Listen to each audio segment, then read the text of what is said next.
Hello everyone and welcome to our channel the legal saga. कल की class में हमने टैक्सेशन लॉ को स्टार्ट किया था, जिसमें हमने मीनिंग ऑफ टैक्स देखा, हमने different methods of calculating tax देखा, हमने देखा history of tax as well as history of tax in India.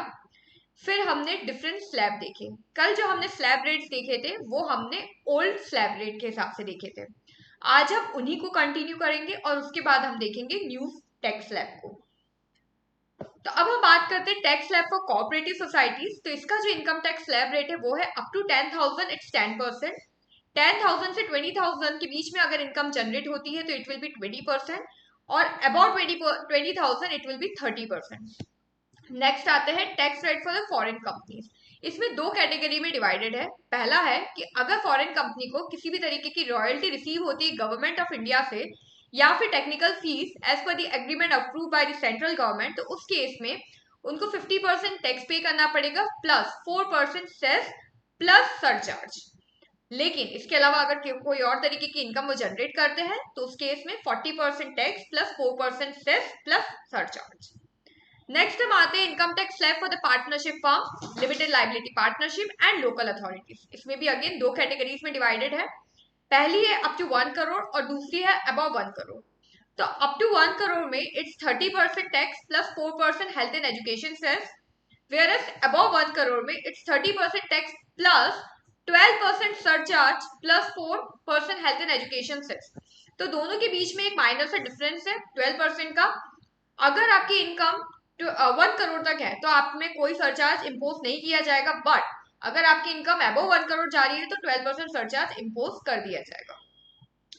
Next हम आते हैं tax rate for the domestic companies. Again दो कैटेगरीज में डिवाइडेड है। पहला अगर ग्रॉस रिसिव 400 करोड़ है और दूसरा gross receive more than 400 crore है।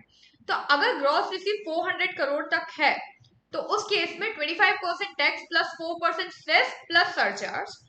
बट अगर in case gross receive more than 400 crore है तो उस केस में रहेगा 30% tax plus 4% cess plus surcharge. तो ये था टैक्स स्लैब ओल्ड सिस्टम के हिसाब से। अब हम न्यू टैक्स स्लैब देखते हैं। न्यू टैक्स स्लैब में बेसिकली क्या चेंजेस आए हैं। तो न्यू टैक्स स्लैब के हिसाब से अगर आपकी इनकम इंडिविजुअल की इनकम अप टू 3 लाख है तो 0% टैक्स, जो कि पहले 2.5 लाख तक लिमिट था अब वो 3 लाख हो गया। 3 लाख टू 6 लाख में 5%, 6 लाख टू 9 लाख में 10%, 9 लाख टू 12 लाख में 15%, और 12 लाख से 15 लाख में 20%, अबाउट 15 लाख में इट विल बी 30%। तो ये नया टैक्स स्लैब है। कमेंट करके हमें जरूर बताइए आप कौन से टैक्स स्लैब को फॉलो कर रहे हैं, नए या फिर पुराने वाले को। नेक्स्ट हम आते हैं nature of tax. Nature of tax की अगर बात करें तो टैक्स के बेसिकली 4 नेचर है। पहला है proportional, second is progressive, regressive and the fourth one is degressive. एक एक करके हम देख लेते हैं कि ये सारे नेचर होते क्या है। पहला है प्रोपोर्शनल। तो इसमें क्या होता है, जितने भी टैक्स पेयर होते हैं उनको सेम प्रोपोर्शन ऑफ इनकम में से अपना टैक्स पे करना होता है। मतलब उनका जो टैक्स का रेट होता है वो सेम प्रोपोर्शन के हिसाब से रहता है। नेक्स्ट आता है प्रोग्रेसिव। प्रोग्रेसिव में रहता है कि आपकी इनकम जितनी बढ़ती जा रही है आपका टैक्स भी उतना बढ़ता जाएगा। नेक्स्ट है रिग्रेसिव। रिग्रेसिव में रहता है कि आपकी इनकम जितनी ज्यादा उतना कम टैक्स आप पे करेंगे, और आपकी इनकम जितनी कम उतना ज्यादा टैक्स आपको बर्डन लगेगा अपने ऊपर। Last one is digressive. Digressive is basically the combination of progressive plus the proportional tax. Next हम आते हैं कैरेक्टरिस्टिक्स ऑफ टैक्स। तो टैक्स की कुछ बेसिक कैरेक्टरिस्टिक्स है वो हम देख लेते हैं। सबसे पहला, ये कॉन्ट्रीब्यूशन है जो सिटीजन्स के द्वारा दिया जाता है गवर्नमेंट को। इसको मनी के फॉर्म में ही आप पे कर सकते हैं। ये डिपेंड करता है आपकी कैपेसिटी, आपकी एबिलिटी के ऊपर कि आप कितना इनकम जनरेट करते हैं, उसी में से आपका टैक्स को इम्पोज किया जाएगा। कभी भी ऐसा नहीं होता है कि आपका टैक्स आपकी इनकम से ज्यादा रहता है। हमेशा इनकम से कुछ परसेंटेज ही टैक्स लिया जाता है।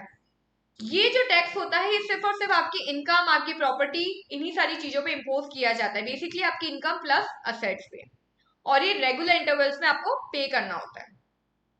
नेक्स्ट आते हैं ऑब्जेक्टिव क्या है टैक्स का। तो टैक्स के बेसिक ऑब्जेक्टिव है, सबसे पहला है रीडिस्ट्रीब्यूशन ऑफ इनकम, ताकि कि इनकम को हम रीडिस्ट्रीब्यूट कर पाए। जिन लोगों को, जो नीडी लोग हैं जिनके पास बिल्कुल भी इनकम नहीं है, उनको हम कुछ हेल्प कर पाए। इसके अलावा discouraging the consumption of harmful good. आपने नॉर्मली देखा होगा जो भी हार्मफुल गुड्स वगैरह रहते हैं उसमें जो टैक्स का परसेंटेज रहता है वो ज्यादा रहता है। फॉर एग्जाम्पल सिगरेट्स वगैरह में अभी भी परसेंटेज वगैरह में काफी चेंज आया है। फिर डिस्करेजिंग द इम्पोर्टेड गुड्स, तो जो भी इम्पोर्टेड गुड्स है, जो भी बाहर से आ रहे हैं हमारे कंट्री में, उसका कंजम्पशन कम हो, उसका यूज कम हो, और अपने लोकल गुड्स को, इंडियन गुड्स को ज्यादा यूज करें, उसको ज्यादा एडवर्टाइज करें, उसकी मार्केटिंग करें। उसके लिए हम इम्पोर्टेड गुड्स में टैक्स ज्यादा इम्पोज करते हैं। नेक्स्ट है characteristics of good tax structure. अब गुड टैक्स स्ट्रक्चर की क्या कैरेक्टरिस्टिक्स है? Equitable and fair enough. सबसे पहला वो इक्विटेबल होना चाहिए, यानी कि ऐसा नहीं कि किसी से आप ज्यादा ले रहे हो, किसी से कम ले रहे हो, किसी से कुछ भी नहीं ले रहे हो। वो इक्विटेबली डिवाइड होना चाहिए, वो फेयर होना चाहिए, किसी भी तरीके का कोई भी डिस्क्रिमिनेशन नहीं होना चाहिए टैक्स को लेके। दूसरा, इक्वल डिस्ट्रीब्यूशन ऑफ वेल्थ। जो वेल्थ है वो इक्वली डिवाइड होनी चाहिए, इक्वली डिस्ट्रीब्यूटेड होना चाहिए। उसका मेन ऑब्जेक्टिव होना चाहिए कि आप वेल्थ को इक्वली डिवाइड करें। ये जो बहुत सारे स्कॉलरशिप्स निकलते हैं, बहुत सारे जो ऑफर स्टूडेंट्स के वेलफेयर प्रोग्राम्स वगैरह फॉर्म निकलते रहते हैं टाइम टू टाइम, ये सब कुछ इन्हीं टैक्स में से ही दिया जाता है। तीसरा पॉइंट ये है कि वो इफेक्टिव हो, वो यूजफुल है। ऐसा नहीं कि पेपर में टैक्स का एक बन गया पूरा लॉ वगैरह एंड इम्प्लीकेशंस कुछ भी नहीं है। प्रॉपर एग्जीक्यूशन होना चाहिए, प्रॉपर इफेक्टिव होना चाहिए। Fourth one is development should not be hampered. आप टैक्स को कलेक्ट करके डेवलपमेंट तो कर रहे हैं, इसी बेसिस में आप धीरे धीरे टैक्स को बढ़ाते भी हैं, लेकिन टैक्स की वजह से कभी भी लोगों के ऊपर ओवरबर्डन नहीं होना चाहिए, और डेवलपमेंट कंट्री का किसी भी तरीके से हैम्पर नहीं होना चाहिए। दोनों ही चीज बहुत इंपॉर्टेंट है। सिंपल होना चाहिए टैक्स, इलास्टिक होना चाहिए, इजिली चेंज हो सके टाइम टू टाइम एनवायरमेंट के हिसाब से। बहुत कॉम्प्लिकेटेड टैक्स होगा तो लोगों को समझने में दिक्कत हो जाएगी, तो कॉमन पीपल उसको समझ नहीं पाएंगे, और पता चला टैक्स पे करने के लिए हमको ज्यादा ही अमाउंट अपने अकाउंटेंट को पे करना पड़ रहा है, क्योंकि वो इतना कॉम्प्लिकेटेड है कि उसके लिए एक्स्ट्रा एफर्ट्स पे लग रहे हैं। Last one is ability of tax payer should be considered. The final and the last one and one of the most important one, कि वो बर्डन नहीं होना चाहिए। It should be fair enough, it should be normal as per the income of the person rather than overburdening the person for paying the tax. So all for today's class. कल की class में हम देखेंगे proforma, कि हम computation कैसे कर सकते हैं टैक्स वगैरह का। I hope that you liked the lecture. Do share and subscribe our channel, The Legal Saga. And don't forget to comment, क्या हमारा इंडिया इन कैरेक्टरिस्टिक्स को फॉलो करता है for a good tax structure? That means क्या India का tax structure can be cited as a good tax structure? Till then, see you tomorrow.